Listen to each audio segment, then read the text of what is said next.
بسم اللہ الرحمن الرحیم۔ السلام علیکم ورحمۃ اللہ وبرکاتہ۔ امید سحر کے پلیٹ فارم سے میں ہوں ڈاکٹر رقیہ عباسی۔ آج ہم سورہ ہود کا تعارف پڑھیں گے۔ یہ مکی صورت ہے اور اس کے مضامین پچھلی صورت کے مضامین سے ملتے جلتے ہیں۔ البتہ سورہ یونس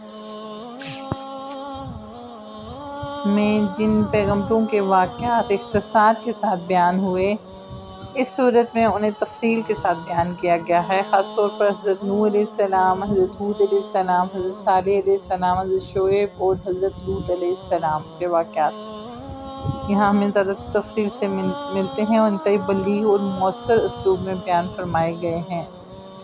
بتانا یہ مقصود ہے کہ اللہ تعالیٰ کی نافرمانی بڑی بڑی زور آور قوموں کو تباہ کر چکی ہے، اور جب انسان اس نافرمانی کی وجہ سے اللہ تعالیٰ کے قہر اور عذاب کا مستحق ہو جائے تو چاہے وہ کتنے بڑے پیغمبر سے قریبی رشتہ رکھتا ہو، اس کا یہ رشتہ اسے عذاب الہی سے نہیں بچا سکتا، جیسا کہ حضرت نوح علیہ السلام کے بیٹے حضرت لوط علیہ السلام کی بیوی کو نہیں بچا سکا۔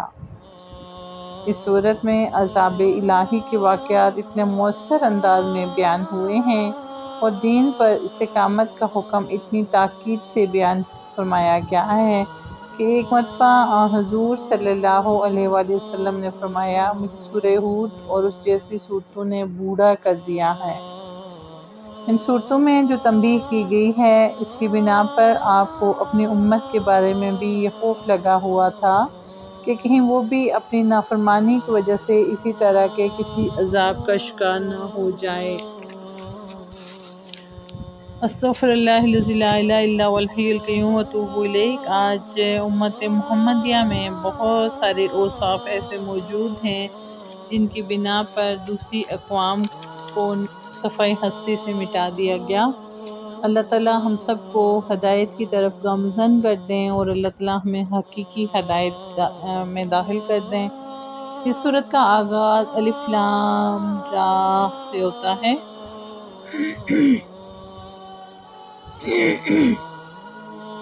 کہا گیا ہے کہ یہ وہ کتاب ہے جس کی آیتوں کو دلائل سے مضبوط کیا گیا ہے، پھر ایک ایسی ذات کی طرف سے ان کو تفصیل کے ساتھ بیان کیا گیا ہے جو حکمت کی مالک اور ہر بات سے باخبر ہے۔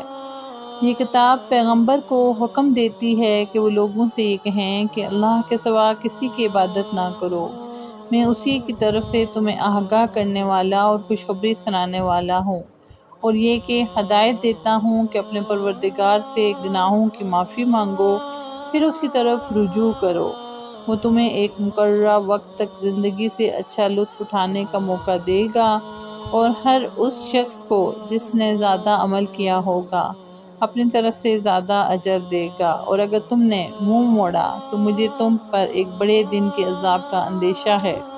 اللہ ہی کے پاس تمہیں لوٹ کر جانا ہے،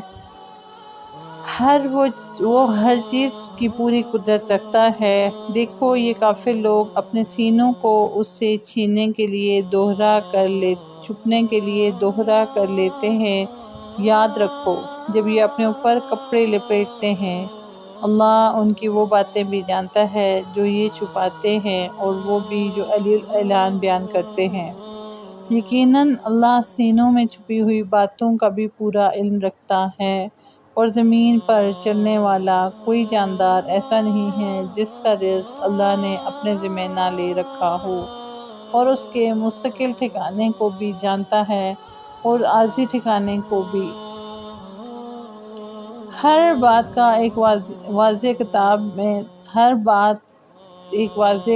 میں درج ہے، اور وہی ہے جس نے تمام آسمانوں اور زمین کو 6 دن میں پیدا کیا جبکہ ان کا عرش پانی پر تھا، تاکہ تمہیں آزمائے کہ عمل کے اعتبار سے تم میں کون زیادہ اچھا ہے۔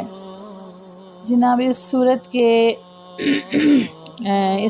کی آیات جو ہیں وہ 123 ہیں اور اس کے 10 رکوع ہیں، اور اللہ تعالیٰ مجھے، آپ کو اور تمام امت محمدیہ کو نبی کریم صلی اللہ علیہ وآلہ وسلم کے اوصاف اپنانے کی توفیق عطا فرمائے، اور ہمیں ہر اس گناہ سے بچائے جو ہمیں نبی کریم صلی اللہ علیہ وسلم کی نسبت سے دور کرتی ہو۔